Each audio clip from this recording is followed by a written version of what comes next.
I've been a little...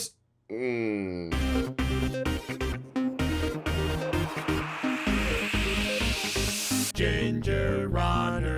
What is up, everybody? Ethan Newberry, the Ginger Runner, here for another Ginger Runner review. I have been a little under the weather this week, but luckily I'm on the back end of it. The problem is that my voice is semi-gone. So, I'm reviewing two shoes today, but I'm going to combine them into one review. You'll find out why. It's one, to save my voice a little bit of extra work, but it's also because the shoe is kind of the same. Since I teased these shoes a couple of weeks ago, people have been asking about them nonstop. I am reviewing from Hoka the Napali and the Hoka Napali ATR. Basically the same shoe, but one has outsole lugs and the other one doesn't. The Napali and the Napali ATR are really interesting new additions to the Hoka lineup, mainly because they are supposedly the exact same shoe as the Clifton 3. Same tooling, same build, same everything. Hoka has just decided to rebrand that shoe, change some of the features on the upper, including swapping the meshes, changing the overlays, improved a bit of the comfort and reduced the weight, and dropped $30 off the price tag? What? So these shoes are an interesting move. Hoka is releasing a shoe under a new name that is exactly like a previous version of a shoe that is currently on the market. Even more surprising is that you won't find these in your typical brick and mortar, your mom and pop running store. In fact,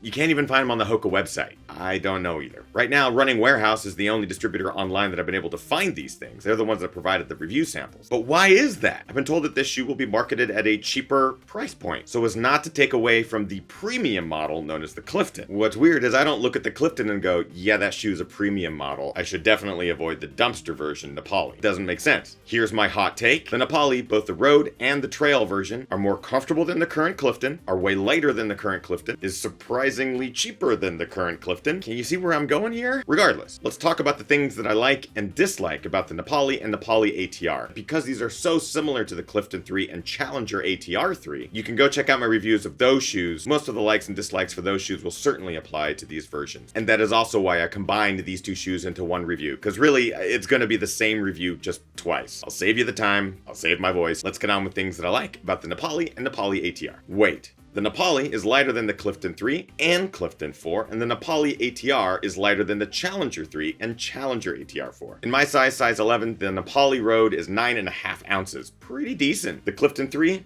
10.7 ounces. The Clifton 4, 10.9 ounces. Heavy little mother. The Napali ATR is 9.7 ounces, a fraction heavier than the Napali Road version. I'm taking into account the lugs. However, the Challenger ATR 4, for example, 10.1 ounces.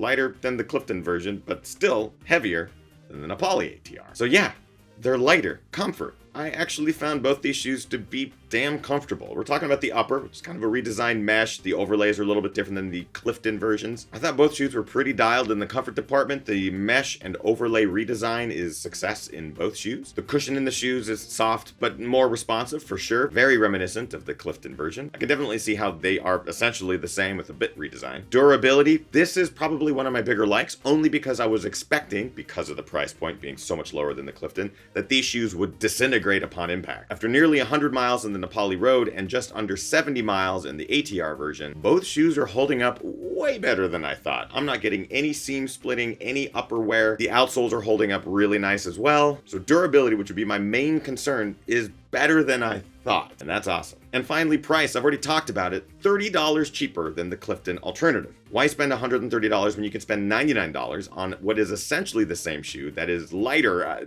better looking in some cases, more breathable, more comfortable? There's just so many wins here. So what could possibly be my dislikes? All right, cushioning. Now, as I mentioned, one of my likes is the comfort. Those shoes are certainly comfortable, but the cushioning on these shoes, while extremely similar, if not exactly the same as the Clifton 3, isn't anywhere close to the OG, the Clifton 1, my Hoka standard by which I compare all Hokas since. This is being nitpicky, but what I loved about the Napali, and still love about the Napali, is that it looks like Hoka was trying to capture something that they might have missed in new versions of the Clifton, or Challenger. One thing I loved about the version 1 of the Clifton and version 1 of the Challenger, unfortunately my Challenger ones are fairly disintegrated, was just how comfortable and light these guys are. I can still squeeze this midsole material and it's like a pillow. What I would love is if they would be able to bring this cushioning back and put put it on this platform, we'd have the real winner. And that goes for both the Napali Road and the Napali ATR. Durability. As I mentioned, it's alike. I'm surprised and impressed by the durability of both of these shoes. They're holding up very well, especially in the Pacific Northwest conditions where it's been rainy, it's been muddy, rocky, rooty, everything. But because I had durability issues in the Clifton 3 and the Challenger ATR 3, I'm still skeptical. I'm worried that at some point in the 100-ish miles on both these shoes are just going to suddenly pop a hole, disintegrate. So I will forever be worrisome of the durability of these shoes, despite the fact they're holding up great. One thing that will certainly make that a little bit easier to swallow is that new price tag. So you're not spending nearly as much money to get a shoe that maybe won't last you as long, but so far they're doing great. And honestly, that's pretty much it for my dislikes. I'm just impressed that Hoka would completely rebrand a shoe that they've already sold to the public as a new shoe, reduce the weight, increase the comfort, potentially improve the durability, and knock off $30. It's a win-win in my book. So here is my conclusion. What's the catch? I consider myself pretty savvy. I'm very cynical, especially when it comes to big brands and marketing materials and PR. My brain instantly goes to, why would Hoka do this? What's the catch? I actually don't know if there is one. It's a good Hoka. If you are not used to Hokas, it's a great starting point. If you're used to any Hoka, it's also a great addition. Certainly the downside is that you won't be able to go to your brick and mortar store, your mom and pop shop, be able to try these on, run around the block. Again, the only online retailer that I've been able to find that has them at this point of review is Running Warehouse. So let's talk about build quality. Like I mentioned, I'm impressed. So far the materials are holding up quite well, especially for 99 bucks. Comfort. As much as I would like to see these things go back to the original Challenger version 1 and Clifton version 1 on the comfort level, they're holding up well and they treat my feet well. And I've been able to get good long distance runs in them, no problem. The fit, across the top of the foot, all things good. As I mentioned, maybe a couple millimeters, maybe one across the forefoot, which just adds for a little bit of volume. Much needed in a lot of the early version Hokas. Nice to see it carry over into the Napali. I'm a size 11 in most shoes. I fit perfectly in a size 11 in these. Price, it's 99 bucks. And honestly, that's a pretty good deal for both a good trail shoe and a good road shoe option. That's a sub $100 Hoka. You don't find those very often. And finally, looks. There's not a lot of colorways with this shoe. You're probably going to find 2 colors per. But I do like that at least one of those color versions is good. This is not my favorite with the road, but this is my favorite for the trail. So there are options that you have to choose from, usually one of which will appease somebody. Okay, so finally, is the Napali Road or Napali ATR trail version worth a buy, try, or a why? I think you know what I'm going to say.